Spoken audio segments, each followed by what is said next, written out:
As a kid, I had a step grandmother who did voodoo, but she didn't want to let anybody know that she did voodoo.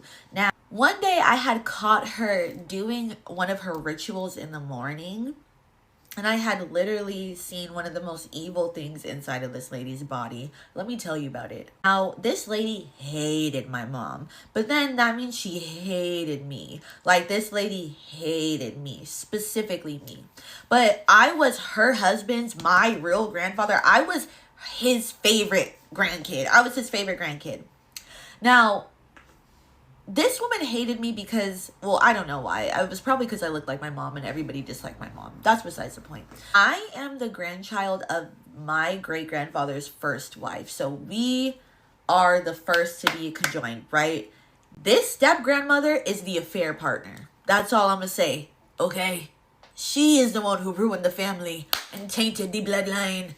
She would do this thing in the morning where she would have this bucket, and in this bucket were interesting items. Now, every time that I would look at this bucket, I would feel my grandmother, her spirit, and I would literally like hear, don't fucking touch that shit. So I didn't fucking touch that shit. So one day I had to wake up really, really early in the morning to go to school. Now, this lady was an early riser, like 5 a.m.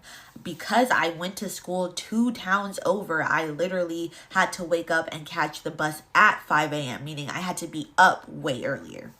So because I had to be up way earlier, one morning I had gone into her bathroom where she kept that voodoo stuff. And because I was moving so fast, I remember my makeup bag had knocked over like her pail. You want to know what the fuck it was in? It was in, you know that butter? I don't know if it's like Courtyard, Country Yard. It's like one of those big buckets. You know, black people, we use those buckets. We use Tupperware for anything, from anywhere, from everything. She had one of those buckets, one of those big tubs. But before, I don't think they sell them anymore, the circle ones. She had all this weird shit in there. It had knocked over. Not only did I see a voodoo doll in there, which was kind of weird because I thought that was taboo and I didn't really think that they did that. There was some weird shit in there. When I had opened, I didn't touch it because I was trying to go get my mom. Oh, I'm having anxiety just thinking about the shit. Well, when I had opened the door, she was standing right there in front of me and her eyes were huge. Like, out of her body, her eyes were huge. And she in Creole was like, bomsa. She said, give me that. And I didn't know what the fuck she was talking about. I was like, Kisa. I was like, what? She was like, she gave me she had never touched me, but that day she had slapped me across my face. And I was like, what the fuck? Oh, hell no. So I had shut the door on her. And when I had shut the door on her, I put her shit back up there, but I had taken one of the voodoo dolls. This lady had it out for me ever since then.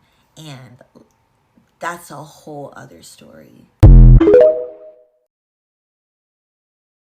You know why she had it out against you? Because she didn't want you to go back and tell her your granddaddy that she put a love spell on his, got him entrapped. Cause what? Why would she freak out like that? If it was a well-known fact that she did that, like if your grandfather already knew that she dabbled in that, she wouldn't have freaked out like that. I don't like that. Girl, I wouldn't have touched nothing. Nothing. And the moment she touched me, tell me why I would run. I would have ran to my mom like, Mom, get her. Get her. I ain't do nothing. In fact, let me tell on her. She got this voodoo stuff. She practicing witchcraft. I would have told, well, shoot. That was her great grandma. I think she said that was her great grandfather whose wife, they got split or whatever. So I would have told my grandma like, let me tell you what your daddy doing. What your daddy got, then walked up into the mess that he's entertaining. Girl, bye. I wouldn't have touched that. Hello and welcome back to a series of holiday horror stories. This series is brought to you by Festive Family Drama. Have to show you my shirt as always. Now onto the story. My job is super stressful during this time of year, culminating in an exhausting day of accounting on December 31st. Once I get off work, there's nothing I love more than wearing my favorite bathrobe and fuzzy socks and having a bowl of lightly salted popcorn while scrolling through family drama that happened during the holidays. This year promises to be extra spicy. Now, I believe sharing is caring, so I will leave you with the drama from our Thanksgiving last year. We had a little over 30 people for Thanksgiving. Around 20 were great aunts, uncles, and cousins from across the country. One of the aunts is a deep holiday drama that you want to submit. You can do so on the link tree in my profile under Holiday Horror Stories. We can't wait to hear them. I'll see y'all at the next episode. Yo, this was a video for my members, but I don't know. I guess I got it mixed up in this bunch. This is supposed to be horror, but it's happened to be just Thanksgiving drama. My members know yesterday it was Thanksgiving drama. Thanksgiving story times. It was really good. Yeah, it was really good. Yo, we all have family members like that where it's just like, girl, what? And my family's so religious that we can't play spades. We can't play games like that. Like, we can play Uno, but spades, no, honey. But I love that she got put in her mother freaking place because, honey, I am older now. I am an adult. So people know not to come for me because this time I ain't holding it back for nobody. I will ruin everyone's Thanksgiving and just be smiling like, well, they asked for it. Like, I was minding my business, watching my movie, my holiday movie, eating my sweet potato pie. We're not having sweet potato pie this year. I need everyone in my family just hand over the black card. Cause what? But we are having something else close to sweet potato pie. It's not sweet potato pie, but we're having sweet potatoes. But no, friend, I'm very happy and grateful. My members know that I've already said members like that and my family have gone on to glory. And Thanksgiving, the holidays have just been so much peaceful. So much peacefuler. Is that a word? I don't know. But it's been very peaceful and great and full of positive energy. Thanksgiving is a time when people get together. It's also a time when creepy things happen. Now, this story takes place in eastern Tennessee. There was this man named Alan. Alan said when he was young, he remembered being at his grandfather's.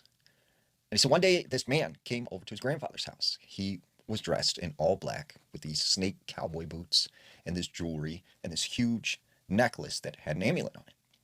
And said his grandfather told him, go to your room right now. So he went into his room, but he eavesdropped on his grandfather and this man's conversation.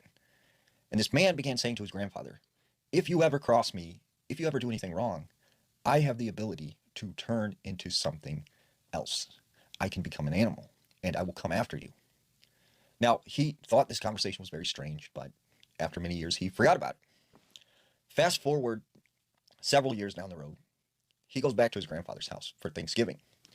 Now, all the adults, they are cooking food, they're talking, and so him and his cousin Jimmy, they decide they're going to go out in the woods and play. So they go into the woods behind his grandfather's house. As they're going out the door, his grandfather grabs them and says, hey, you boys be careful out there. If you see something, if you hear something, you run back to the house. And they said, okay, Grandpa. They didn't know why he was telling them that, as if he was scared of something. So they make their way into the woods. And they go pretty deep. It's about an hour now since they've left the house. And they find themselves very far in this forest. That's when they come across this very old cabin. It is run down, it is overgrown, and it looks like it's been there for a very long time. So they go inside, they open the door, and when they enter into this place, the first thing that they notice is there's food on the table. There's clothes hanging up. There are personal items. And there is a stack of these fur pelts of various different animals. So Alan says to Jimmy, I think that someone lives here. Like, someone is staying at this place. I don't think we should be here. Like, we need to leave. And Jimmy's like, yeah, you're right. Let's get out of here. So they go out the door, they get on the porch, and they run off towards the woods. But they are stopped in their tracks because standing outside of this cabin, about 15 feet away, is this very large deer. And it is staring directly at them. Well, they're both confused because normally deers in this area would be spooked and they'd run off. But this deer stood its ground. And they both got a very bad feeling about this animal. So they took off running as fast as they could all the way back to their grandfather's house. Well, they go inside, they eat dinner, And after a couple hours, they kind of forget about what happened. Later that night, they are asleep in one of the bedrooms. And Jimmy is sitting there talking to Alan. And he's like, hey, that was kind of weird, that deer we seen earlier. And he's like, yeah, I don't know where it came from. It just came out of nowhere. Right as they're talking about this, they see a shadow move past the window. Jimmy's like, what was that? And Alan's like, I don't know. So they both walk slowly over to the window. And when they look out, they see a coyote in the yard. And it's staring at them with these bright yellow eyes. And then it just disappears. And they have no idea where it went. But then they hear a thump, thump, thump up on the roof. Something is up there and it's walking around. And then they hear this loud howl. And it scares both of them. They start screaming, Grandpa, Grandpa. The grandfather comes running in the bedroom. What's wrong? What's wrong? They tell their grandfather what they've seen and what happened to them that day. The grandfather looks at them and says, it's just the wind. Go back to sleep. So they both lay back in their beds. The grandfather goes out the room. About 5 minutes later, they hear boom, boom, boom, someone knocking on the door. And they hear the grandfather's footsteps go, and they hear someone come in. Then they hear this man's voice say, what were your boys doing on my property? Were they snooping on me? Why did you have them over there? And his grandfather's like, no, they're young. They were just playing around. They didn't mean to come, on your place. I'm very sorry. And he goes, you better be, because next time they won't be so lucky. Now, they happen to come out of the room just a little bit to where they could see down the hallway. And that's when Alan sees this man. He is wearing all black, snake boots, and jewelry. It occurs to him that this is the man that talked to his grandfather many, many years before that and said he could turn into an animal. Yo, that story was wild, but the whole time I couldn't focus. Because his mustache was not even, bro. It was bothering me. Was it bothering anyone else? I was just like, I just want to snip it just a little bit. It's just a little tiny bit uneven. Like when you cutting something out of a sheet of paper and you're trying to follow a straight line. I mean, isn't this just perfectly ironic that I'm talking about using scissors? It's nothing straight about me. So trying to cut a straight line and can't get it right, so you have to trim that little bit. That's all I need to do to his mustache, bro. Do you see the alien in the background? I was just like, what is that behind him? And I was like, oh, because I was reading his hat and I was like, alien, okay. And then I saw that. I was just like, but no, friend, that do we talk about shapeshifters anymore? It's been a long time since we talked about shapeshifters. This is almost like that story with the whole family and the wolves was surrounding their house or whatever that creature was. Did we watch that on here? I watched a lot. That might have been a Mr. Ballin story. But I watched a lot of stories. No, that was really creepy, friend. How you gonna attack some kids, bro? What did his grandfather do to him? What debt is owed?